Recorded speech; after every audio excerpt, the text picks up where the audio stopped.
Celtics with a 123-110 win over the New York Knicks, but like kind of the Knicks, kind of not the Knicks tonight. They didn't really have many of their big name players in, but The regardless of JV Knicks. the JV Knicks, regardless, the Celtics played everybody tonight. We got to look at a potential starting lineup with Jrue Holiday in there and Al Horford coming off the bench. I know that's been one of the talking points in the preseason so far, and who's going to be in that starting lineup. So we'll get a little bit into that. Jason Tatum with 28 points tonight, and I just want to remind everybody that today's show or tonight's show is brought to you guys by FanDuel. Great sponsor over there at FanDuel. We have our friends at Odds Are, and we have the fine folks at HelloFresh. We'll get into those sponsors a little bit later. But as you guys can all see, Josue is at the TD Garden tonight as they take it down around him. So he's nice enough to mute himself, but it's not too bad, Josue, so don't worry about it. Josue, give us your first impressions from tonight's win. All right, there we go. I don't know why the mute. It's like a delay sometimes. Yeah, look, my first impression was very reminiscent of the first preseason game we saw here at TD Garden. Where you felt that excitement. You felt that, the crowd was really into it. But the only difference is you're seeing these guys much more connected as a unit, as a group. Mm-hmm. And it was great to see that starting lineup put together because that's the one that everyone's sort of been, wanting to see when you think about when the initial trade happened. That was the first starting five that most Celtics fans envisioned. You had the other group of fans that were like, well, no, Al has to start. He's never, he's not used to starting. But I think after seeing tonight, I mean, you wonder if Jrue will come off the bench just to sort of help the second unit a bit, just so he can get better, get acclimated with the system, or if Joe Mazzulla is going to stick with this. I would love to see him stick with this, honestly. I like the idea of Al coming off the bench, and of course, marquee matchups and certain particular teams, you're going to see him in the starting five. I don't think Al is going to be coming off the bench all season long, but for the majority of the season, I don't think it would be a bad thing. I mean, in this one, he scored 5 points, right off the bat. Very vocal defensively, which is obviously something the second unit is going to need. But you look at what he means, to the offense. I thought you were turning me off there, Jimmy. You think about what he means to the offense and going up against, secondary opponents, the other team's second units, and I think he would fare well. And of course, if he's failing it, and if he's having one of those nights, you're going to see Al finish the game. It's not. I don't think Mazzulla, and he's been very vocal about this. He's not going to be, so particular about the starting five, and like he said, it's all about how they finish. However, you wonder what the majority of the time it's going to be, and I think what we saw tonight should be the case. Listen, I mean, Al Horford was a plus 17 off the bench tonight, and again, we're not going to get too hung up on the statistics because again, it was against the JV Knicks, but if Al Horford can get past the fact that he's not starting. And honestly, he's a leader. He's a veteran. He's somebody who's been in the league for a long time. He must know that this day is going to come at some point in his career. When you get up there in age and you play, and credit to him for being at this age and still being extremely effective in the NBA, it makes sense to come off the bench in a lot of cases. You want to prolong yourself for the season. Al Horford's had a number of injuries over the course of his career. Lower body, knees, and whatnot. The older you get, the less you want to be banging down low. We know that he's not anymore. He's basically a three-point shooter. I saw the stat tonight on the broadcast, 15 free throws. I forgot how little he got to the free throw line last year. He's just not that player anymore. But they need him. Make no mistake about it. Just because he's not starting doesn't mean he's not important. They need to make sure that this guy is good to go for the playoffs. We know how thin this team is. And Al Horford coming off the bench at age 36 or whatever he is now seems to make more sense. On the other side, you just traded for one of the best, if not the best, defenders in the NBA, right? Perimeter defender, certainly. So you got to figure out a way to get Jrue Holiday as many minutes as you possibly can. That's why you just traded for him, and he didn't come cheap. So I think tonight's look was one that I was waiting to see for a while, and one that I think we will see. Now, I do agree with you, Josue. It will be matchup based in some instances, and you might see Al Horford come, start a game depending on who they're playing, and you might see him sit a game depending on if it's the back-to-back, and maybe he plays less minutes. Who really knows, right? But bottom line is they need to figure out a way to manage his minutes so that he can play as many games as possible in the regular season that he's needed for and be healthy for the playoffs. We know that it's a long season, and we know that by game 60, these guys are already looking at the playoffs. So it's not necessary for him to go 30 minutes a game for 82 games, but it is necessary for him to be healthy going into game one of the NBA postseason. Right, exactly, Jimmy. And we're talking about what anticipated, right? A third consecutive deep playoff run, and I think the Celtics are obviously in position to do that. But you want to preserve Al Horford as much as possible, and I feel like it's getting worse around me, by the way. But trying to ignore it. It's like a couple explosions. Yeah, man, it feels like these guys really want to go home. I feel like they're getting better at this, by the way. The last home game, they got this thing ready quickly. I overlooked the fact that there's not going to be a game played here until next Friday, or at least a Celtics game, rather. Yeah. But anyways, yeah, look, I mean, yeah, you mentioned Jrue Holiday, but the reason why you're really able to do this if you're Joe Mazzulla is because what Kristaps Porzingis means to this offense, man. Like, and what he does on the defensive side as well. But, like, I can't remember the last time they had a guy like this. I mean, you look at what he's doing, these pick and pops by the free throw line, the mid range. I mean, these are just jumpers that the Celtics just didn't have guys to hit those type of shots. It was either the three or you're going into the lane. But for Kristaps Porzingis, it seems like essentially no matter where he's catching that ball between 10 to 15 feet, it's just money, man. It almost reminds me of like when KG first came. Do you remember that, Jimmy? Like oh yeah, those jump shots, top of the key. You know, look at the box score, man. It's very reminiscent of that. You know, 13, 14 attempts, 6 for 7. You know what I mean? Like those. Yeah. Those like that type of production and having a guy who can knock down those shots, it's just it's devastating for opposing teams. You know, when you have to worry about Tatum all night, and you have to worry about Jaylen. You know, guys that slash and get to the rim, and then now to put Porzingis in the middle of that's only going to make things easier for those guys. And it's so easy to say that on paper, but seeing it the way we have, you know, even though it's been a small sample size, you're seeing a big difference of what the Celtics' offense is able to do. Yeah, if you're a Celtics fan, you just can't help but watch the game and just kind of smile when you see him do something nice, right? Because we talked about it last show. He's kind of been a forgotten player in the NBA over the last few years, right? Just not part of the NBA discussion, really.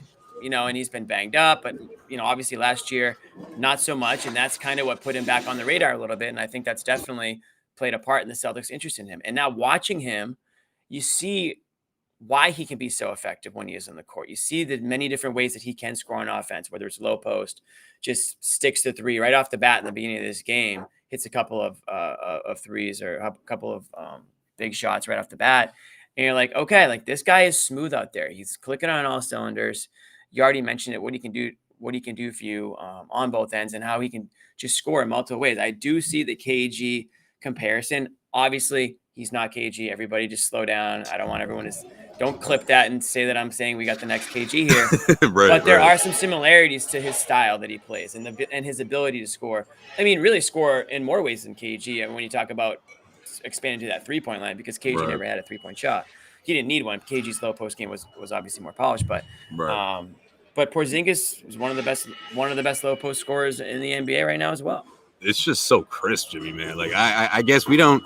I mean, when you look back on it, yeah, the Celtics, we see Kristaps Porzingis a couple of times a year here and there, but like last year, I mean, it was easy to sleep on his game, right? I mean, how many Washington Wizards games did you watch? He was always hype, right? It was always just the hype about him that, you know.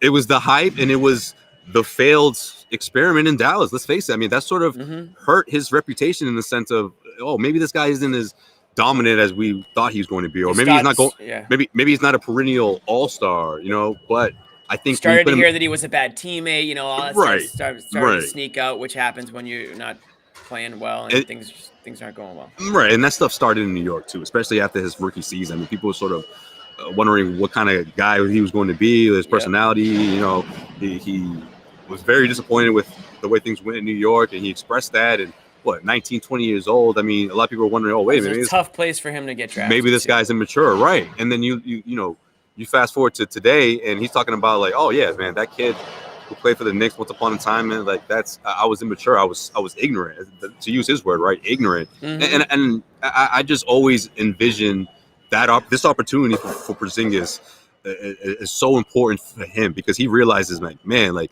I didn't see this coming at all. You know, like from going to a situation in Washington and people questioning if he's a perennial all-star. I think this is so like ideal for him and where he's at in his career. And I can't envision another third option across the NBA that could flourish better than what we're seeing right now with Porzingis.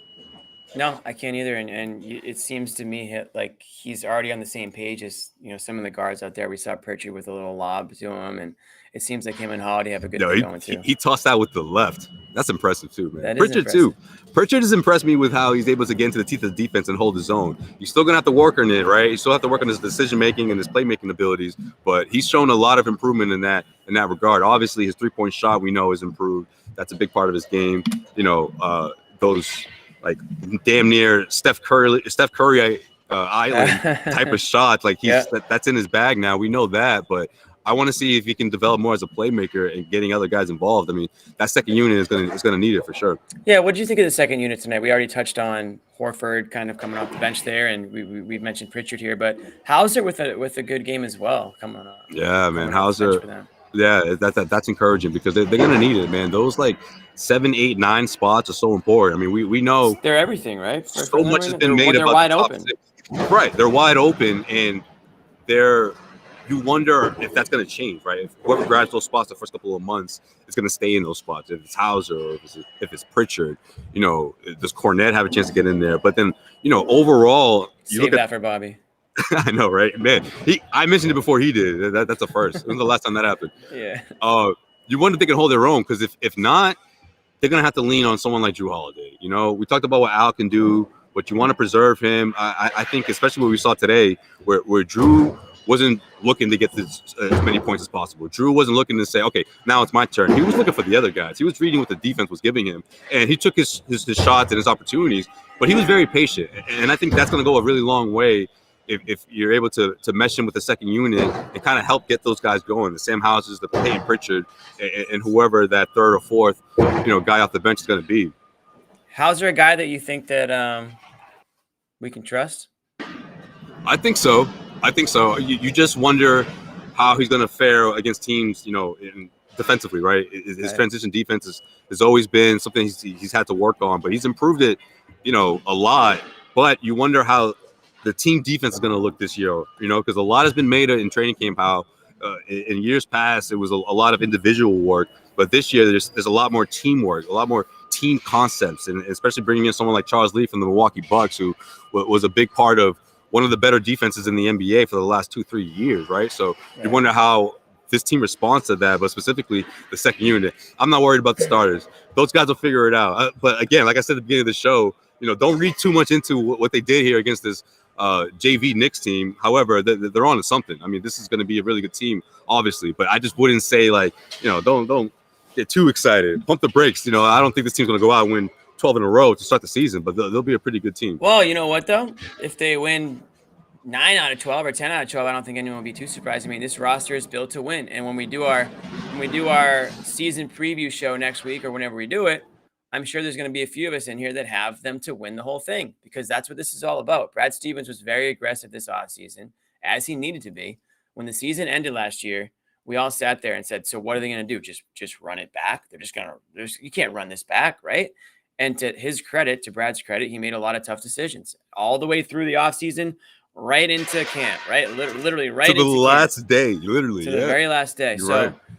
You can't criticize Brad for sitting on his thumb this offseason, sitting on his hands, whatever the saying is. And I think people say both. I don't know. I don't know which one is the official saying, but yeah, people say both. I swear. Yeah, he didn't do either of those things. So we got to give him credit for that.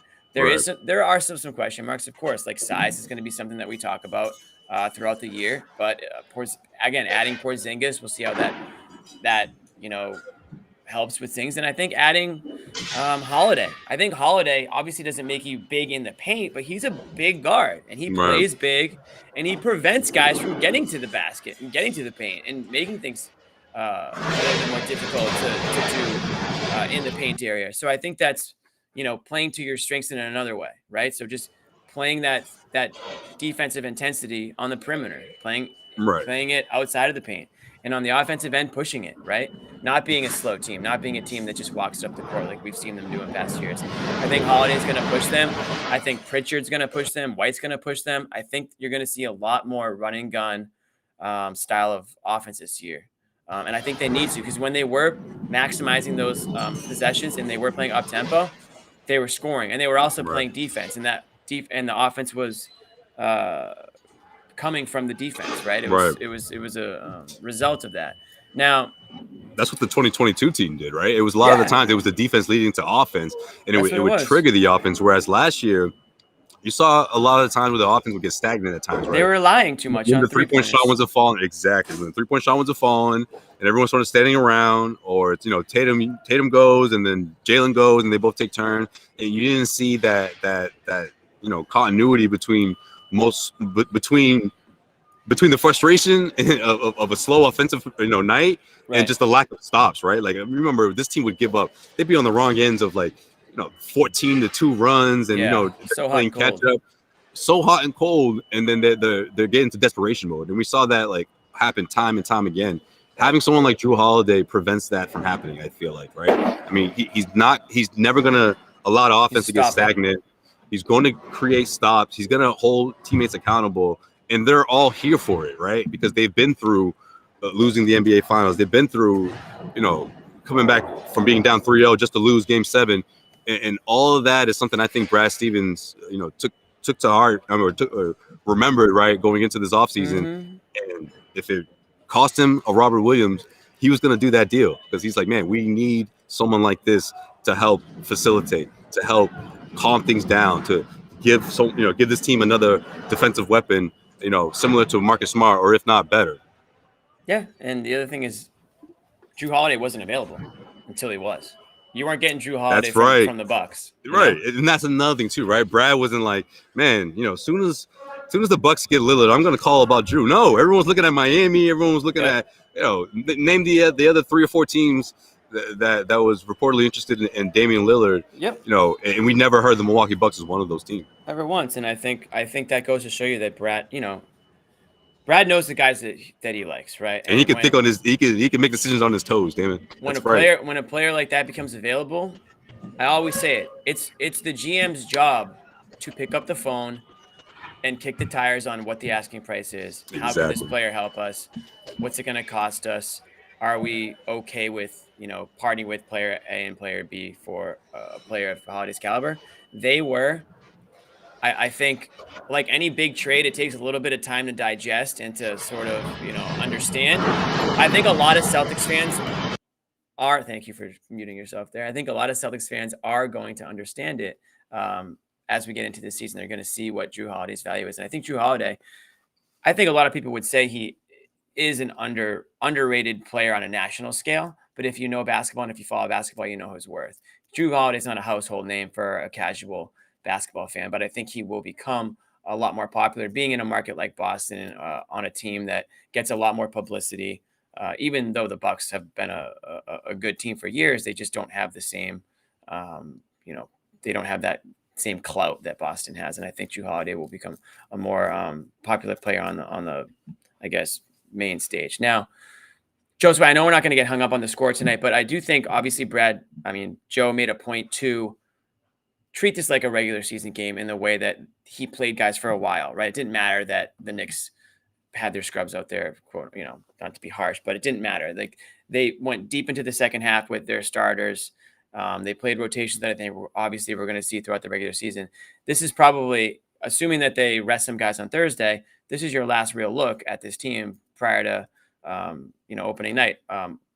You confident in what you saw tonight, and you feel like these guys are ready to go here? I am, Jimmy. I just think a lot is going to be made about that second unit. I think it's going to be a lot of the discussions throughout the first 2-3 weeks of this regular season. I don't think Joe Mazzulla will stick with the starting 5, a permanent starting 5 throughout that span. So that's going to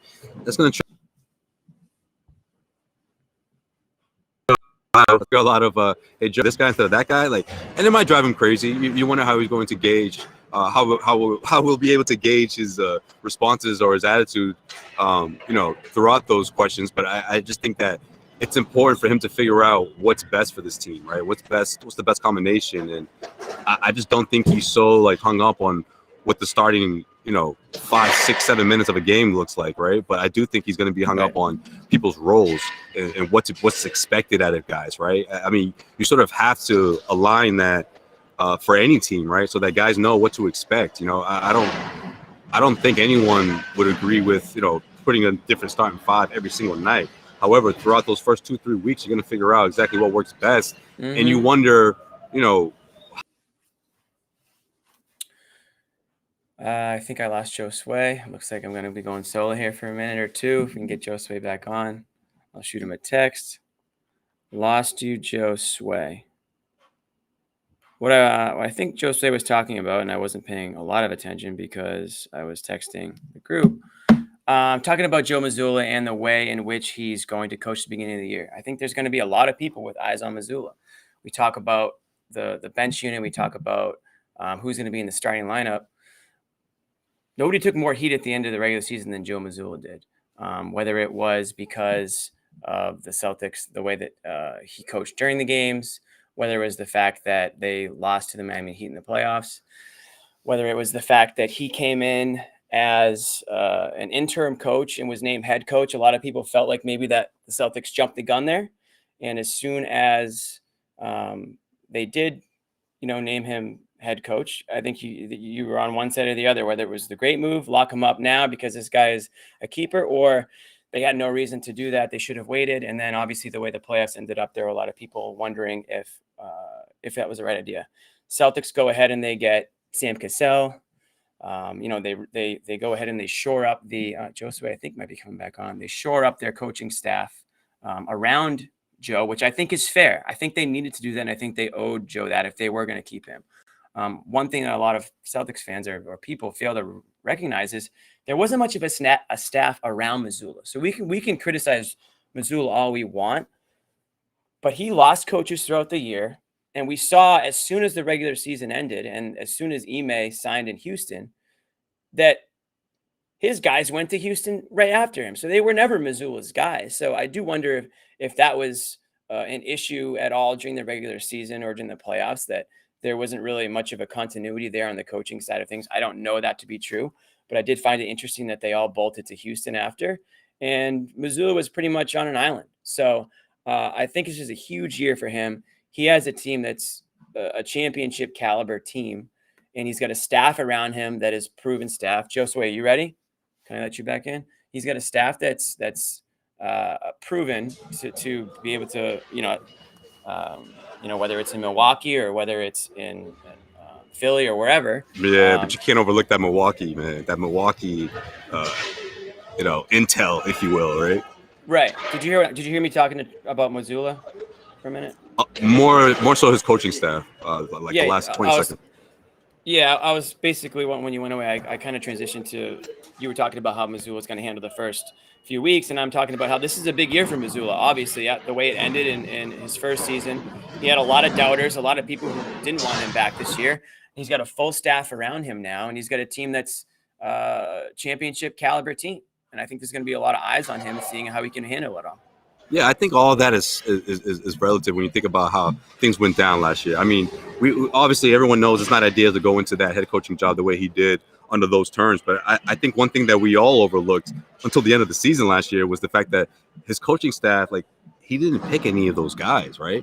Sure, he was with them the season prior when he was in the second row. They weren't his guys. Right, exactly. They all left as soon as the season ended. Exactly. This is different between being used to working with guys as one of those assistant coaches that's in the second row and being the head coach who has to work with those guys, but you didn't handpick the guys that you want to work with, right? Now, and I know that maybe Mazzulla didn't, call up Brad and say, hey, I want Sam Cassell. Hey, I want this guy.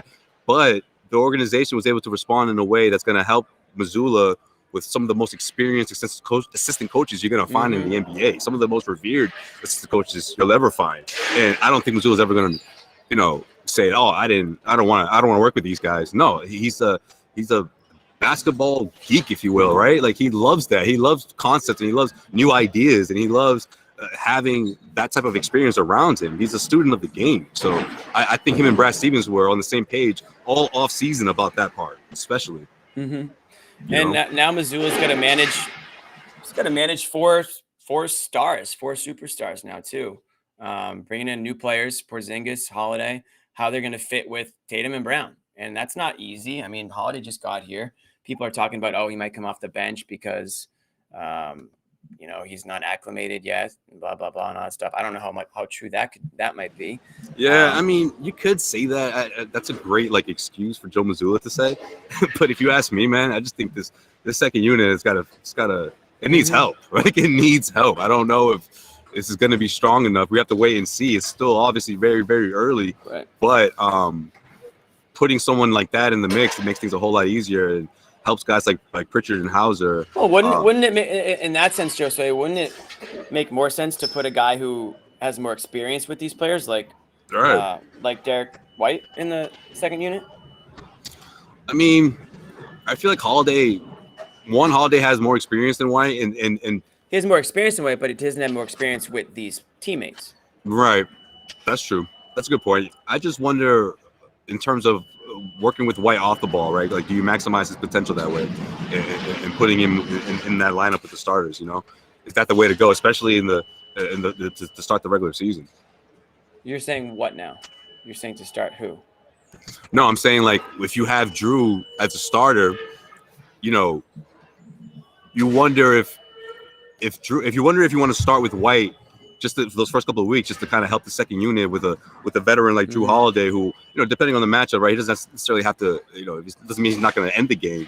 However, just to sort of help those guys find their way, so to speak, it wouldn't be a bad way to start the season. Right. But all right, before we get, I'm more into the put Jrue and White in that backcourt, man. When it's all said and done, once the second unit finds its way, I want that to be the lineup that most people think about when they think of the Celtics. You know what I mean? Mid-season, that'll be the go-to lineup. And then depending on matchups, right? It just has to be. I feel like that's just too strong of a lineup to just say that's our special one that we go to every now and then. No, I mean, listen, they didn't trade Jrue Holiday for him to be a bit player and come in certain situations. Exactly. This is a superstar NBA player. It doesn't make any sense to me that why they would have him coming off the bench unless it was, hey, I'm not ready. I don't know the plays. I don't know the sets. But it's not that. At the end of the day, his specialty is defense. You don't need to know jack about the plays to play hard defense. You just need to know how to keep the motor going out there, play hard basketball, create turnovers, and get guys going on the other end. And he can certainly do that. Before we get into the next topic, I want to just tell everybody about FanDuel. FanDuel.com/Boston is the place to be if you are going to be watching sports this fall, which I'm sure we all will be with the Celtics starting up next week. We're going to be watching every game. And if you want to get in on the action and maybe make a couple bucks, hopefully, you want to go over to FanDuel.com/Boston and get up to $200 in bonus bets. That's with one $5 bet. Again, that's FanDuel.com/Boston. These are our good sponsor of ours, guys, and we really do appreciate the support. This is a free podcast and free YouTube show for all of you guys wondering, and the reasons why is because of great sponsors like these guys. So if you guys feel like dipping your toes in the gambling pool, FanDuel is a great place to be. They have a lot of fun, different bets too. Tons of prop bets. You don't have to, if you think I have no idea what's going to happen in this game tonight, I don't want to bet it. That's fine. I went crazy on no dunks are going to happen in the first 4 minutes of the game. I went absolutely crazy on that bet last year. And what it does is it just makes the first 4 minutes of the game electric, because you're just screaming at your TV, don't dunk it, don't dunk it. So that's just me. You guys can find hundreds and thousands of bets to choose from. But we do love FanDuel.com and we appreciate them. Our other friends. Everyone loves it. Yeah. Our other friends, Josue, are Odds Are. Odds Are, if I can get it on here. Sorry, I'm trying to figure it out. Odds Are. oddsr.com/PressPass. Get a 30-day free trial. Go to oddsr.com/PressPass and download the app. So these two sponsors kind of go hand in hand. They're not affiliated with each other, but Odds Are is going to help you win your bets. So what Odds Are is not a place where you go to place bets. It's a place you go where you want to learn how to win bets. They do all the boring math for you. They do everything that you don't want to do. You just want to go on there and have some fun and not worry about, is this a stupid bet or not, right? Because most cases it probably is, but Odds Are is there to kind of help you through that. So, they navigate the betting field with confidence. You go to oddsr.com/. Oh, it's /Celtics. I don't know why this one says press pass. I got the wrong one. Sorry, guys. That's on me. I'm gonna get in trouble for that probably. But there's so many. Okay, Jimmy. Don't be so hard. Don't be so hard on yourself, man. There's no rhyme or reason to where all of our lowers are and stuff, and it's like impossible to see. So it's actually oddsr.com/Celtics. You sounded so disappointed. I'm sorry, guys. You probably can go to press pass for somebody else is gonna get the credit. So go to oddsr.com/Celtics. 30-day free trial. Elevate your game and join the smart betting revolution. It's like Cliff Notes for gamblers. It's a great way to put it. Cliff Notes for gamblers. And okay, Josue, next. We haven't even talked about the two probably obviously biggest pieces of the Celtics team based on history here, and that's Jaylen Brown and Jason Tatum. We mentioned Tatum off the top, 28 points tonight. Let me pull up his stat line here. 28 points, 9 of 15 from the field, 5 of 8 from 3. 8 rebounds, 4 assists, 3 steals in 30 minutes. A quiet 28 is what Scal called it. Light work, yeah, it was. What do you think? What do you think from him tonight? Is he ready to go? Did he put on some? What the heck did I just? I don't know what's going on over there. Don't do that again. Give me the thumb. I got it. Okay, yeah. Give me the thumbs up if you're not if they're not blowing up an hot air balloon behind you. You just see me like fly away. What would you do? Is he ready for the season? I heard that he put on some muscle. Yeah. I mean, listen, it's not the same if you're asking me. The muscle I feel like we saw during the offseason. So we already knew about that. But yeah, I feel like he was just sort of finding his spots, kind of going through the motions, especially in that second half. He did go off right before halftime. Where he had 20 at that point, and I just see him as someone who's just sort of going through it, being doing what he's supposed to do to help guys along, and he's just ready to start playing the real ones, man. It seems like.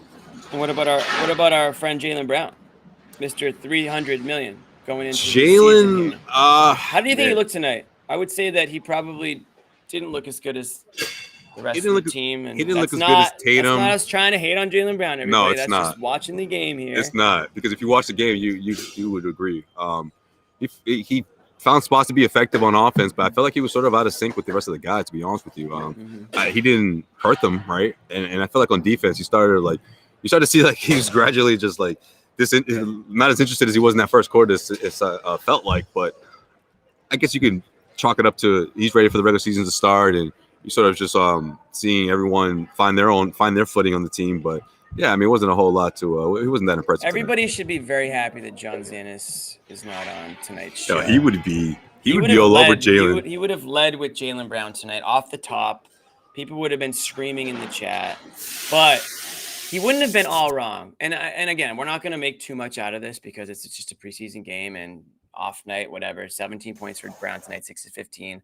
Looked fairly invisible. He did the thing where he tried to dribble through 4 people and then turned it over, which we saw many, many times last year. He doesn't need to do that anymore. Oh, he doesn't. Doesn't need to do that anymore. There's enough health on this team where you actually don't need to do it all. But there is the $300 million contract that he just signed. There is probably a different sort of, Jaylen Brown's always been a guy that's thrived off of people doubting him and negativity, and whether or not you think that's the right way to go about it or not, it's worked for him, right? He's always kind of had that me against the world mentality. It feels, even when it comes to the fans here in Boston. I mean, how many times has he referenced being booed on draft night, So now it's kind of hard to use that as motivation, right? I mean, you were just basically validated, right, when you signed that contract. So now you have to find a different way to motivate yourself. And I'm sure he'll figure that out. But I do wonder if that is going to complicate matters for him at all. Just that idea that, okay, he got paid. Now he has to live up to it. Before it was proving that, he was one of the best players in the NBA. And now it's proving that he deserves the money that he got. And is that something that we're going to see affect his play? Is there going to be points where he tries to do too much and maybe does? I saw in the chat, Jaylen Brown wasn't playing team basketball tonight. I mean, you were there. Maybe you saw a little bit of that as well. Is that something to be concerned about? I wouldn't be concerned about it because he's a professional. I don't think Jaylen's the type of guy that would sort of isolate himself completely from the team, but I do think it's something that we'll be talking about a lot. when other guys are going and the offense is flowing, and if he doesn't get his touches as much, you wonder if that's going to affect him emotionally or how he's going to respond to that. But I do think that he's at a stage of his career where he's professional enough to not pout or say, hey, I need my touches too, and I think being validated with this contract helps in that regard, right? But you wonder how he's going to respond to those games where he just doesn't have it, right? Or what's he going to be on the defensive side? Because I always see Jaylen as someone who his offense inspires his defense, right? Like I feel like when he's really on offense, he wants to guard the best player on the opposing team. I mean, most of the time that's his assignment, but I feel like he's more locked in. Does he have to now? So the Celtics have to. I mean, he should want to, and I think if you're Tatum or Jrue Holiday, got Holiday now. Right, but you want him to be involved. You don't want it to be like one of those things where it's like, oh, tonight's not a Jaylen night, let's just move on. No, like you want to get his offense going, but this team doesn't have to stop everything and say, okay, ISO Jaylen. You know what I mean? Like that's the luxury of having so many offensive weapons. Whereas a couple of years ago that wasn't always the case. If Tatum didn't have it was like, okay, Jaylen has to do something. That's not the case anymore with this team. And if you're Jaylen, you're not going to take that harshly. You're not going to take that some type of way because this team has already invested in you. They've already shown you what you mean to them, and obviously he's an important part of what this team's trying to do. Yeah, I think this comment is pretty spot on, and that's one of the reasons why they went and got Holiday, because Holiday can be a playmaker. He's the guy that's going to be handling the ball and getting guys into sets. And again, Jaylen Brown doesn't have to do what he did tonight, which is try to do too much in certain situations. Right, exactly. But that's an adjustment. That's an adjustment that he's going to have to. I don't think the contract is something that is going to make him think like, man, you're giving me all this money, I want this and I want that. No, I think the contract is it's the validation that he needed, or that he was looking for, I should say. So I think that's a big that's a good thing to have on your side if you're Jaylen going into the season, that you don't have to go out there being like, oh, I have to prove myself. No, he's already done that. He doesn't have to prove himself in that sense, but does he have to prove that he's worth it? Does he have to prove that he is still valuable to this team and that he's worth that money? That he's worth that much in salary cap? I mean, Jimmy, you and I both know that a lot of people out there don't think he's worth it before he even signed it, right? Right. So that's going to be like so he the new argument, right? Yeah, right. But if you're Jaylen, you can't let that affect you, man. It's like, man, you got $300 million coming in your way in the next 4 or 5 years. Like, the hell with all the noise, right? and you've been an all-star, for a handful of years now. So, I mean, there's a slight possibility. But if I was a betting man, I really don't think it impacts or makes him think that he's not getting his own fair share. You know what I mean? Of offensive touches. I hear you, and I hear that beeping too. So thank you for muting it. Okay, so. We've hit on pretty much. I think is there any what else from this game? So we got Bobby Manny joining us shortly. I just texted Bobby, and he actually did get Jaylen Brown. He said they got Brown in a small scrum. So maybe he's got some intel for us there that he can share with us from his conversation with Jaylen Brown. I have no idea what that conversation went like, but Bobby will be joining us momentarily. Josue, what else did you get into? Did you get any post game at all tonight, or did you go straight to the show? The show, man, because otherwise. Yeah. I wasn't sure. I hopped straight on the show because I haven't got it yet. Yeah. But. You there?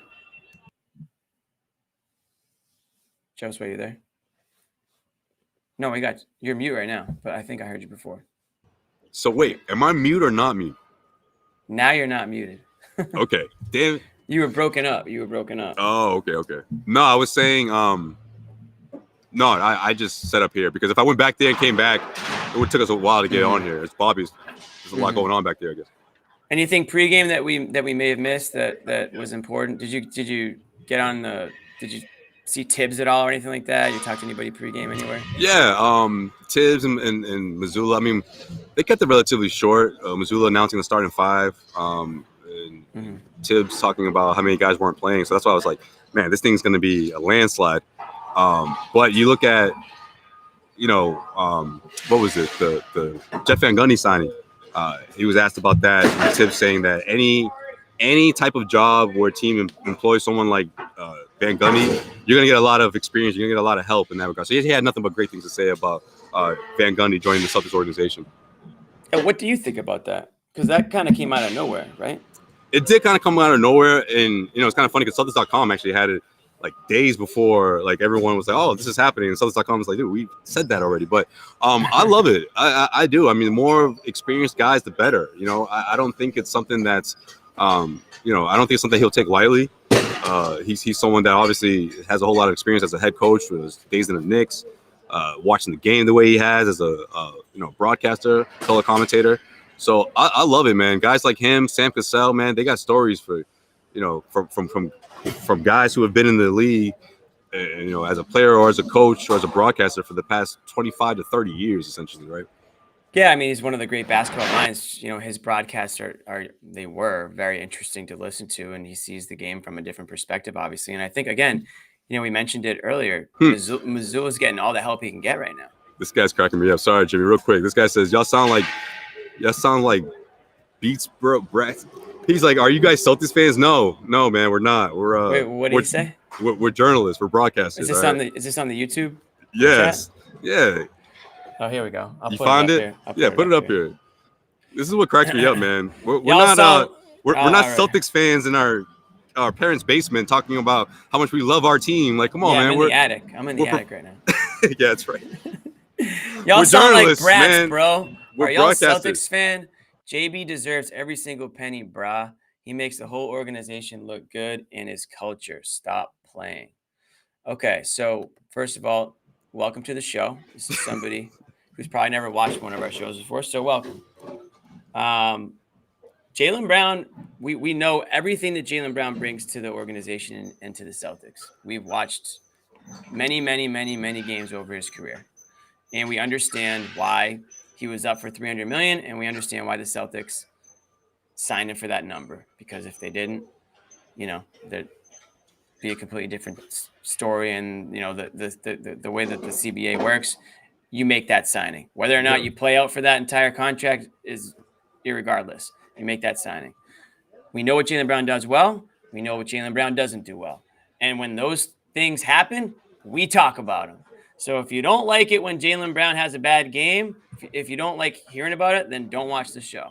If you don't like it when Jason Tatum has a bad game, if you don't like talking about it, don't watch the show. Because we're not going to sit here with our green pom-poms and our green goggles, and we're not going to sit here with our Celtics helmets on every single game and talk about how good they played if they suck. Not every game. Simple as that. We'll crack a few jokes at their expense. We'll break down the highlights. We'll break down, what went right, what went wrong. But if you're looking for green pom-poms, I guarantee you there's a podcast for you. But it's not this one. Not all the time. Not until Bobby Manning gets here anyways. Yo, the Jaylen stands are relentless, man. You can't tell them anything. Like, Jaylen is like their god. Like, they love that guy. Like, geez. Listen, everybody's fair game. Nobody is on a pedestal that cannot be reached on this show. They make it sound like he didn't have like 8 or 9 turnovers in the Game 7 of the Eastern Conference Finals or something. Like, jeez. Yeah. So, anyways, welcome to the show. Welcome to the show. He got a comment up there. So now maybe he's got the bug. He'll be back now. He'll definitely be back to see what we talk about next. But that's a little quick synopsis of what our show is all about. And we are going to do a season preview. I heard next week. So we'll have something coming to you guys next week. We have the last preseason game, which means really nothing, but we'll do some sort of preview. We'll make our predictions. We'll probably make some bold predictions. Josue, start working on your bold predictions. Hopefully they're bold enough. I feel like John. Actually, no. Last year I think he wasn't mad at me. I think he was mad at you guys. So you guys didn't have your prediction. No, he was mad at you guys. I had like preposterous predictions. Did I flip that around? Maybe that's what it was. Yeah, I think he was mad at you and I think Sherrod had some pretty easy ones too. But mine was that literally Derek White would be forgotten like on a road trip somewhere because like he was just so like not important. What was that thing? I picked like I think it was like 3 out of 5 or something like that happened. But it was like Romeo's going to get traded. It was one of them or something. Yeah, that you were right on that. Yes, you were right on that. And I was kind of right when Derek White didn't make the plane back with the team. It wasn't because they forgot him, but remember he got like poked in the eye or something happened to him. Oh, that's right. Back. Yeah. Technically, they did leave him behind on the plane, but not quite forgotten. He was an Iron Man last year, man. Remember, he went through so much like stuff that didn't keep him out for a game, right? Remember? Yeah, he played all 82. All 82. I mean, I thought he had a concussion. Nobody had a bigger, like 180-degree turnaround than Derek White did last year. If you're talking about the Boston Celtics, I mean, that was a guy that when he got traded to the team, the way his first season ended, people were talking about him like the Celtics couldn't trade him if they wanted to, right? John Zannis said that the Celtics wouldn't be able to get a second round pick for him. No, he didn't say that, but he talked like that was the case. And he'll be the first to admit that Derek White has completely transformed himself over the last season and has now become an integral part of this team. Now, another thing that Brad Stevens has to figure out is if he's going to get an extension signed with Derek White before the season starts. He's got a couple of days left to do that. It doesn't sound like I was just listening to the broadcast, and it doesn't sound like it's something that Derek White is stressing over, saying all the right things about it. But Josue, have you any idea on which way that might go, and how important is it for the Celtics to lock this guy up, whether it's now or whether it's next offseason? I think if they were able to lock him in this year, that would be huge because you would save a lot of money. If you ask me, man, Derek White, if he doesn't duplicate what he did last year, he might even. I mean, okay, I'll say this: he's most likely going to duplicate what he did last year, and that alone is going to double his dollars. If you ask me, right?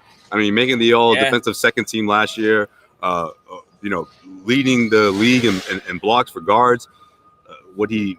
How he's able to complement Tatum and Brown. I mean, everyone's watching that, right? I mean, it's not when you do it at this level, when you go to the Eastern Conference Finals. I mean, that's how you get the bag, right? From a team that's like, wait a minute, let's save some money and let's give that guy a contract. So if you're the Celtics, you want to reach an agreement as soon as possible. But if you're Derek White, man, you holding off.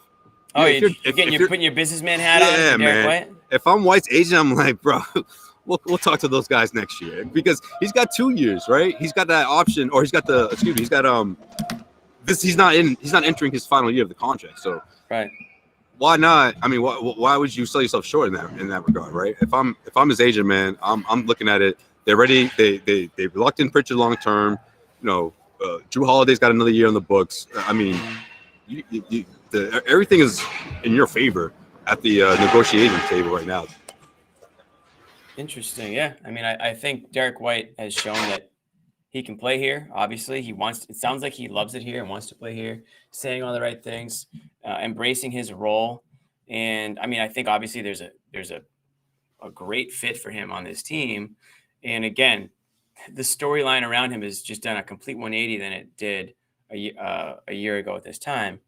I think we're getting Bobby setting up here. I'll wait for him to give me the thumbs up. And he does. Drum roll, please, for Bobby Manning joining the show. What's up, Bobby? How we doing? And we can't hear Bobby. So Bobby's where all this stuff is going, and I'm where they're taking it. Yeah, all that stuff, all that noise. Yeah. Bobby, check your mic. Got me. Hello. Gotcha. We gotcha. And he's gone, just like that. What an entrance! Just like I heard him. You can't get a better entrance than you do on this show, guys. There we go. How's and that? He's back again. Hell of an entrance, Bobby. Bobby, what did Jaylen say, man? Talked a lot about their defense. That's the emphasis, certainly, and he likes where that's at. And I think the biggest thing I took away from this game. Give us a quote.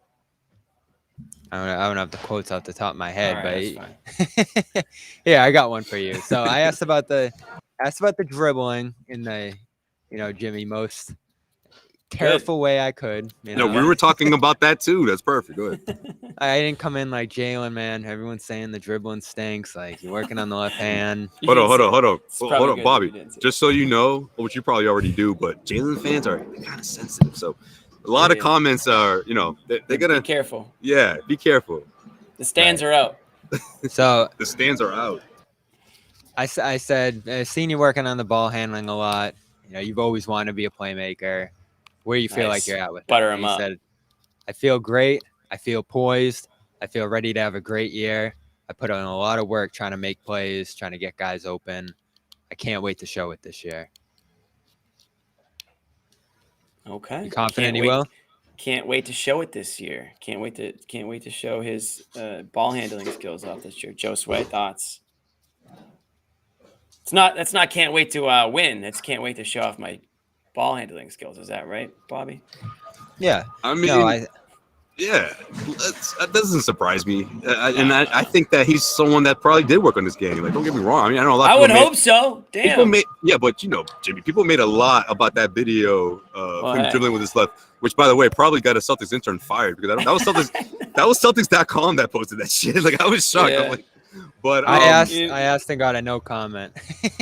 What the I just feel like when you asked him about that video. Yeah, no, not him. But I asked you what asked became somebody in Celtics of the video poster, and I got a no comment. Oh, yeah, someone got in trouble. But yeah, Hopefully look, it was just a Jaylen, warning. like I said before, man. Like, He Jaylen's a professional. He's been around long enough that he knows what preseason's like, and he knows how important it is to go into this regular season. So I'm not worried about Jaylen. I'm really not. And I think the contract has a lot to do with that. I don't think it's pressure for him. I think it's validation, and I think we'll see that for sure. But you just wonder how much of that production, compared to what we saw last year, it's gonna be sustainable when you have guys like Porzingis and other options where you can sort of spread the wealth, spread the offensive production.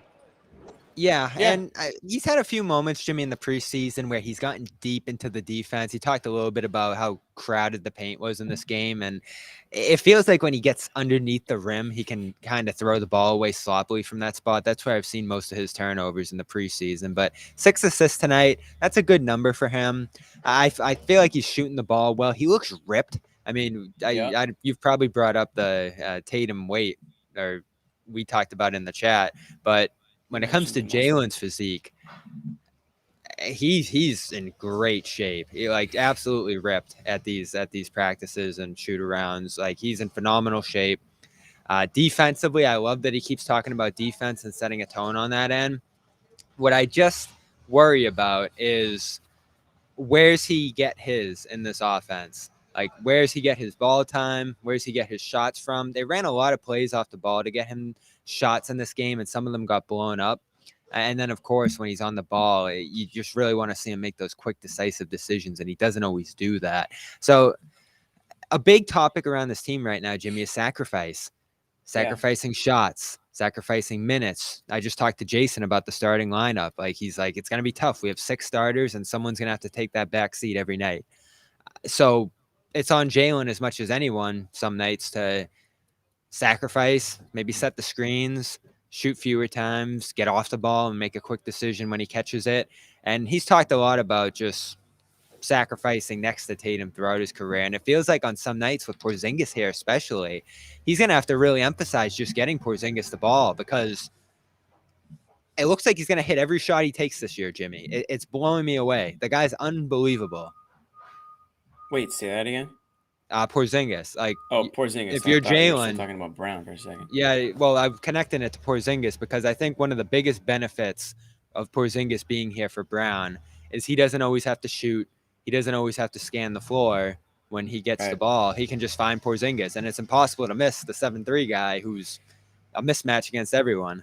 We kind of started with Porzingis almost off the top, just talking about how ready he looks and how it's crazy, man, complete of a player he looks out there. Just his ability to just be able to affect the game from all levels of the court is something that we haven't seen really since KG. And again, not comparing him to KG, but similar vibe we're getting from from a purely basketball standpoint. I'm ready to say it, Jimmy. And it's not even regular season game number 1 yet. Wait, don't say it. Porzingis MVP? No. Close. Okay, what? If he's healthy this year, I think he's going to be an all-star. No doubt about it. Yeah, he hasn't been an all-star since 2018. All-NBA is tricky because it's positionless this year, right? I'd go there if there wasn't positionless now, and it's probably going to be a lot of guards and wings. But if it was that old system with the third center, you might even want to talk about that because he's just going to shoot open shot after open shot. I mean, first play of the game again tonight, he's draining from the corner. He's draining from mid-range. You watch him in practice. He's hitting everything. He's got a weird shot, too. All-star Porzingis. Like If that's I'm the kind case, of, Bobby, if that's the case, if they get All-Star Porzingis, assume they have All-Star Tatum and Brown, they could possibly have an All-Star Holiday. This is a team that has to be favorites to, I'll get to Holiday in a in second. your eyes, to win a championship. Oh yeah, I mean, with what we're seeing in the preseason, there's still some questions, but they're gonna be a massive problem for pretty much every team they play against here, especially offensively. Now, they got to stop turning the ball over. Did that way too much in the first half, even with the shot making. But midway through the third, Jimmy, they were shooting 51% from the field, 50% from three, and 90% at the line. I mean, it's ridiculous. And Jaylen did say when I was talking to him, there's going to be nights where we're shooting like crazy, but when we're not, we got to find other ways to win. And that's, I still think, going to be the case for this team this year. But Tatum's banging in the post. Jrue's really good at that. You got a mid-range element with Porzingis and Brown. So I think you are going to find some offensive balance this year beyond the threes. Well, that's just it. Because me and Josue were talking about earlier. They got too reliant on the three last year. Oh, yeah. They got to get back to basics, which is what you've been preaching for a couple of years, getting back to playing hard, tough-nosed defense and letting your defense transition into offense. And they're going to be a running gun team. We've seen it in the preseason. They're going full court press practically out there. So, I mean, they're definitely going to be a team that's going to be in your face. They're going to run it as much as they can. Holiday's going to get them moving. White's going to get them moving.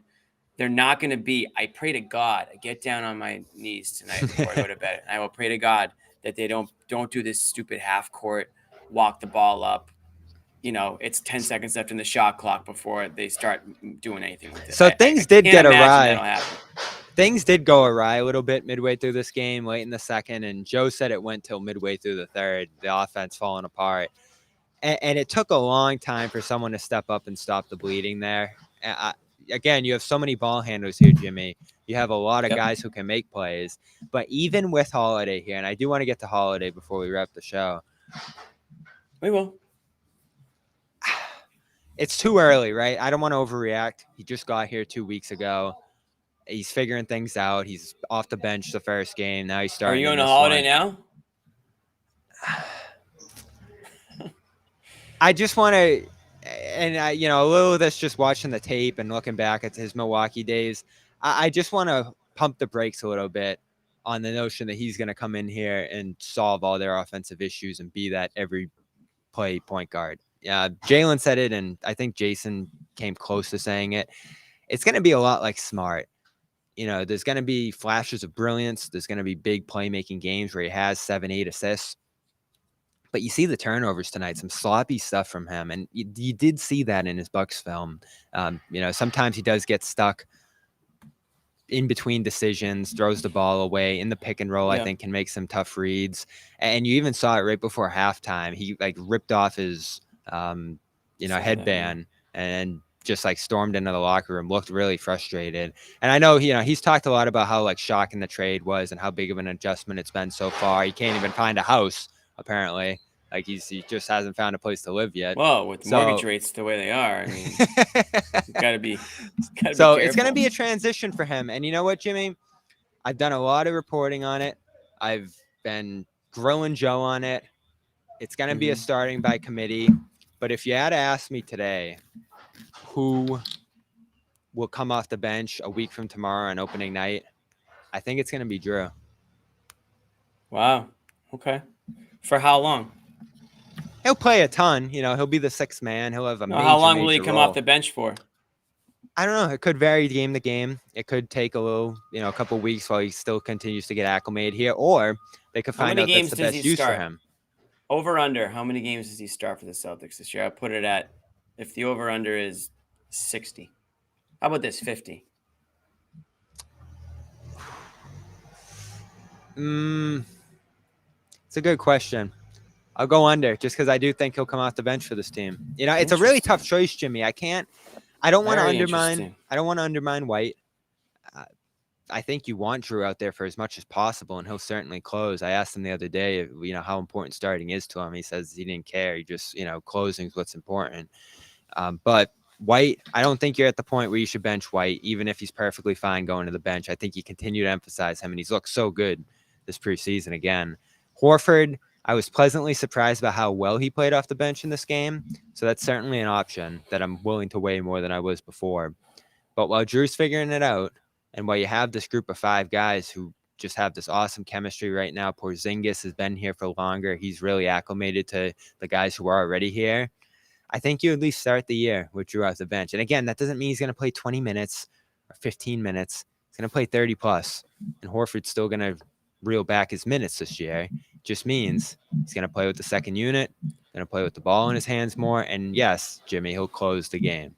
So the reason why, and you might be completely right. And if he comes off the bench, I think enough people have been saying it now where there's obviously some reason to believe it's a possibility. I still find it hard to believe because if Jrue Holiday is arguably the best defensive player in the NBA and certainly regarded as the best defensive guard in the NBA, why do you want to let the opponent get comfortable or get into some sort of groove to start the game? If you have a guy that is literally, regardless of whether or not, say he's not super comfortable with the offense yet, he's not a liability on the offensive end, and he's the best guard, man defender in the NBA. You can just stick him on any given night, the opposing team's best scorer, and make it a pretty miserable night for that player. I mean, opponents will tell you when they see a team, they look ahead the schedule,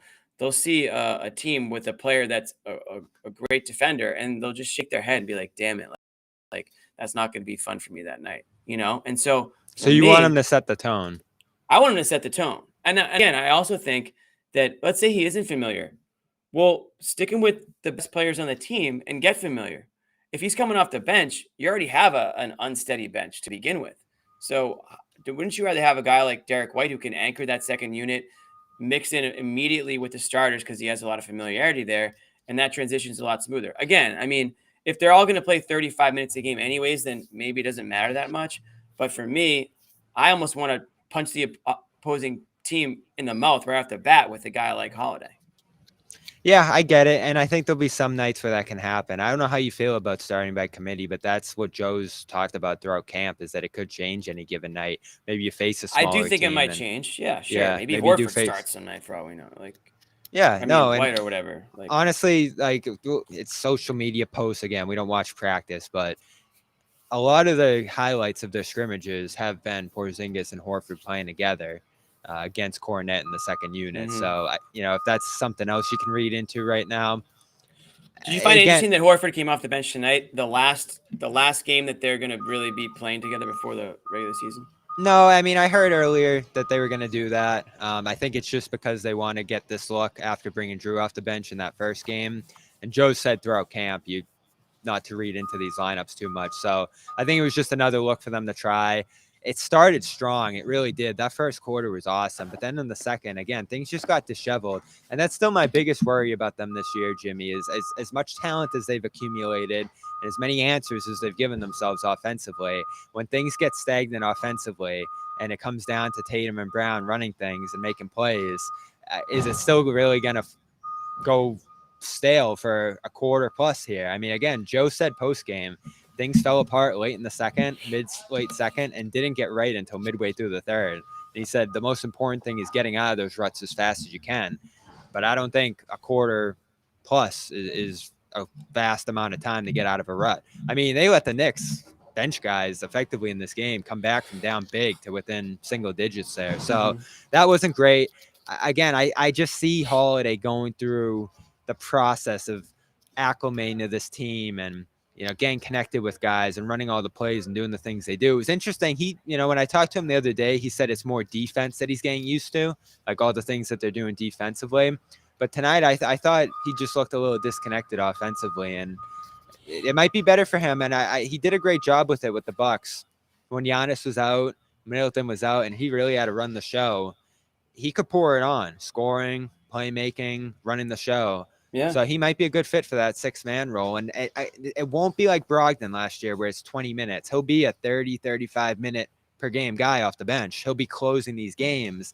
But just to start the game, I almost feel the opposite of you, Jimmy. I know you think that Holiday can set a great tone, and he can. But I love this tone that double big sets defensively. Horford and Porzingis blocking a shot together. Porzingis running up to the pick and roll, and Horford coming around the back and just making the guy shoot it off the backboard. There were some awesome moments with those two again playing together tonight. But credit to Horford, and Tatum did give him a lot of credit tonight. I think it's tough for Horford to come off the bench. I don't think it's a comfortable position for him. In fact, in the second quarter, I didn't get to ask him tonight because he took off, but he came like out of the locker room, or third quarter rather. I forget what quarter it was, but his second stint off the bench, he came out of the locker room and checked into the game. So it's a whole different process for him. I don't think it's an ego thing.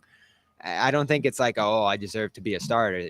I think it's just he's started his whole career. I think that's tough to adjust to, especially, working with a second unit that he's not as familiar with. So I don't know. I'm not opposed to bringing Horford off the bench. It went really well tonight. But Holiday had some ups and downs with the starters out there that I think is a factor in this team considering bringing him off the bench. You have any concerns from tonight's game? I know you mentioned turnovers. The turnovers are so bad. Yeah, I mean, again, you gave yourself so many answers here, and it still looks sloppy at times, still looks stale at times. And yeah, again, you're integrating a lot of new guys, but some of the guys are the same here. White, Tatum, Brown, Horford. And those are the guys you mostly played in this game. And Porzingis, as we mentioned, was great here. So it shouldn't have been this sloppy. It's preseason, so we'll see how it looks next Wednesday. But that's my concern, certainly, is turnovers, ball handling. Who do you go to calm things down? And the easy answer is Porzingis, right? You give it to him, he can make something happen, even as a playmaker. I think he can really make some good decisions on the ball. Even early, he took this really tough three. I don't know if you remember his step back. It was first quarter, maybe the second three he took. Tough spot in a jam, took a step back three, rimmed out. Yep. But it's a move that's in his arsenal. I mean, he can hit that. The guy can just do so much. So my worry, Jimmy, I think if they really look for him and utilize him often, I don't mind if he takes 10 threes a game with how effectively he's hitting them. They're going to work him in the post. They're going to work him into the mid-range as they did tonight. That can be your answer. And for Jaylen especially, those two guys are going to be playing on the second unit a lot. Don't be scanning the floor, Jaylen. Don't be looking all over the place. Catch the ball, and if you're open, shoot it. And if you're not open, find Porzingis, because he's probably on a guy who's shorter than him, or he's probably open himself. It's going to be much easier, I think, for Jaylen to make reads with Porzingis out there. And same goes for Tatum. If you guys are in trouble, give it to this guy and move, and he's going to find you, or he's going to hit a shot. It's a really nice escape valve for them to utilize, having him out there. Even maybe a greater one than Holiday, because, Holiday's a great playmaker, good point guard, but sometimes the best way to avoid a turnover, and Joe has said this too, is just take a quick shot. Get an open shot, take it, fire it away. You might miss it, but at least you're not turning the ball over and you're setting your defense. That's a big reason Joe really loves threes, is you can set. You can get back and set after it. So I'm blown away by Porzingis. I think he's going to have a ginormous year. It's the health that's the only thing that worries you there. And then you're worried about the center depth a little bit if he does get hurt, given, the way Cornette's played. And Caden didn't even see time in this game. So that, I think shows where he's at in terms of the rotation. But I'm pretty high overall. Tatum said the practices have been exhausting. It's been a very intense training camp. They've had double sessions, so they've been going hard. I think that might explain the way they've approached some of these games, or even how they've looked in some of these games. And then, of course, just all the new faces too. But this was definitely the dress rehearsal, right, Jimmy? Your 5 starters. You had your 3 guys off the bench. They pretty much went the whole game. Yep. And we'll see if anyone else can break through later. But for now, I think it's going to be your 2 new guys and pretty much the same faces as last year. I just want to quickly go back to your Horford talk for a second. Josue and I were talking about him closer to the beginning of the show, and just the fact that he did come off the bench tonight. He is on, the back half of his career, to put it extremely mild. What is he, 36 now? 37. 37 now. And you want this guy to be healthy for game 1 of the playoffs. Not game 30 or game 50 of the regular season or game 70 of the regular season. You want him healthy for the playoffs. So why the need to start him? I mean, wouldn't you rather prolong prolong his health as long as you can this year, because he has had, bang knee here, injury there. He's been in and out of the lineup with soreness, I and think he's it's not been playing less injuries and back-to-backs, more wearing down, like late more wearing stages of down. playoffs. Yeah. So at some point, I know you said he's maybe uncomfortable coming off the bench. Well, of course he is. He's never come off the bench aside from like his rookie year. He's a starter. He's always been a starter. But at some point in your career, unless you're LeBron James, you end up going to the bench. It's just part of sports, right? And so at some point that's going to happen, whether it's this year, whether it's next year. He's not going to start every single game of his career until the day he retires. Why not start that transition when you want to limit his minutes if you can, right? You don't necessarily need to start him at the beginning of every game. You just want to make sure that he's effective when he's in there. It is matchup based. He doesn't want to bang down low anymore. He hasn't in a couple of seasons. He's basically on offense, corner 3-point shooter. He doesn't get to the line.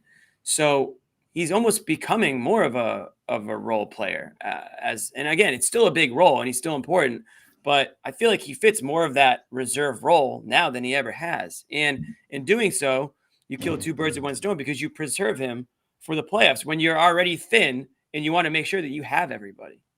Yeah, no, it's a good point. And maybe that's where you end up going by the time the playoffs come around. Maybe that's the best way to spread Porzingis and Horford's minutes across the course of a game. Mm-hmm. You're going to weigh how much Al can be a closer too for this team in certain matchups, just because of the fact that Porzingis is going to be a guy who plays back close to the rim. So if you're playing the Warriors or something, someone who's really going to space you out, that's going to be a challenge, I think. But to your point on sustaining him through the course of the season, I think you can do that with him starting. You're going to give him the off nights. I think you can give him even more off nights now with Porzingis available and other guys in the mix here. You're going to shave down minutes. Again, I'm just forecasting what I think's going to happen here. I wouldn't bench Jrue. I'd probably move. It's tough. It really is a tough decision between these six guys. I'd probably push come to shove, move White to the bench if it was my choice, even though that hurts too. But again, don't forget, he's still going to get 35 minutes. Yeah, so that's my point. Holiday's still going to get 30-plus minutes. In turn, Horford's probably going to be closer to 25, 20 rather than 30, where he's lived the last couple of years. And back to his minutes in recent years and the wear down, a lot of that's been because Rob's been out, right? So Al's had to play the entire game and log huge minutes at center because Rob's been unavailable in recent years. If Porzingis is down, they're going to be in trouble because that's going to happen again here. And then you're really starting to look at the center market to add some depth to this team at that spot if that happens. But if that happens, I think your championship hopes are damaged anyway. Like, you're really relying on Porzingis this year, and that's what you decided to do when you moved off Rob and when you moved off Smart. So I'm not super concerned about Horford's longevity with this team at full health. I think they can find ways to shave down his minutes and without bringing him off the bench, still use him regularly alongside Porzingis, which is important to me. I love double big. I love the way it boosts this team's defensive ability. And the Jrue thing to me is temporary, Jimmy. Like, once he's fully integrated, once he's in the swing of things, I think at that point you can think about starting him. Okay. All right, Bobby, I hear you. We want to tell everybody about our sponsor, HelloFresh. Good friend of the show, HelloFresh.com/CLNS50. You want to use the code CLNS50 for 50% off and free shipping on your HelloFresh purchase. With HelloFresh, you can get farm fresh, pre-portioned ingredients and seasonal recipes delivered right to your doorstep. Skip trips to the grocery store and count on HelloFresh to make home cooking easy, fun, and affordable. That's why it's the #1 meal kit. I made a massive mistake tonight because I didn't have my HelloFresh ready to go. And you got to have your HelloFresh ready to go. I had to make – I went to the butcher and I bought something called a pork porchetta. And I had no idea what I was doing. The guy told me to sear it. I tried to sear it. Smoke alarms go off in my apartment building. You got to wave the towel. I got the pillow going. I'm like, this is why I need HelloFresh. I don't have to worry about all this. The directions are there. The ingredients are there. I made a huge mistake tonight. If I had HelloFresh, that wouldn't be an issue. HelloFresh does all the shopping and meal planning for you. Ingredients arrive at your doorstep, pre-portioned, ready to cook, along with pictured step-by-step recipe cards. Again, I needed the recipe cards tonight. So go to HelloFresh.com/CLNS50 and use your code CLNS50 for 50% off, plus free shipping. Again, that's HelloFresh.com/CLNS50 for 50% off, plus free shipping. Yeah, America's #1 meal kit, HelloFresh. Bobby, final thoughts from tonight. We have the last preseason game on Thursday. I have a feeling it won't mean much. Yeah. So tonight's game was probably the last real good look at these guys until opening night. Yeah, they're pretty close. And Joe said it tonight. I like where we're at. He had that bad stretch there, but to open this game shooting the way this team did, I think shows you their upside. It's going to be a overwhelming offensive team at times, but I just keep going back to Porzingis, man. I am just enthralled by what this guy's doing, the shooting, but the defense, Jimmy. I knew, that was the first thing I said when they traded for him. This guy's a perfect fit defensively for this team and the way they want to defend. And I don't have numbers because they're not tracking numbers in preseason.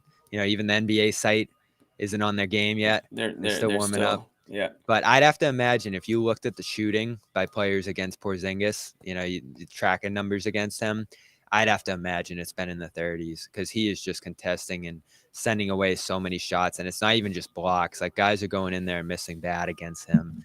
He's in on so many plays. Even his ability to get out on the perimeter, better than I expected. So I'm excited about him. The Jrue thing's going to take time, I think, which is fine. That's why you have the regular season. And it's not like seeding super important. I think that's going to happen naturally for this team. So he can continue working on that into the year. Side point, loved Hauser tonight. And credit to him. He started in a little bit of a slump to open preseason. Ended hot. I thought he was outstanding tonight. Driving, drawing fouls, even making a nice pass to, I think, Jaylen for a 3. Yeah, nice little no-look to, I think, Horford in the corner, too. Yeah, so he came into camp with a lot of competition, right? We were debating, could someone knock him out of his spot? Tonight showed it's all his. No one else really played other than him at that backup wing spot. Yep. All right, folks, that'll do it for tonight's show. We will be back Thursday night, final preseason game of the preseason against the Charlotte Hornets. Again, that might be, that game is still like, if you're a diehard Celtics fan, that's a really fun game because you get to see a lot of players that you typically won't see. Mm-hmm. And that's the last time you might see some of them for a very long time. Or, a guy or two might make a case for that end of bench spot or two. So we will be live after that one. And then regular season's here, Bobby. We're going to I think we're doing a little preview show next week before the opening night tips off. And we'll have to get our bold predictions ready and everything else. Oh, it's an annual tradition. Make sure they're good. They have to be extra. Make sure yours are bold this year, please. Don't get John angry. Is my All-Star one not bold enough? I would say it's teetering the line. It's going in the right direction. Bold would be saying 4 Celtics players make the All-Star team. Hey, my Holiday one feels a little bold, so we'll see if that ends up happening. That one can be proven right or wrong quickly. That's true. Bobby thinks that Holiday will only start 2 games this year and average 13 minutes a game. Very specialized. He's Peyton Pritchard this year. He's going to be Peyton Pritchard. All right, guys. Thanks again for watching tonight's Celtics with a 123-110 win over the Knicks. We will see you all on Thursday. This is the Garden Report. Peace.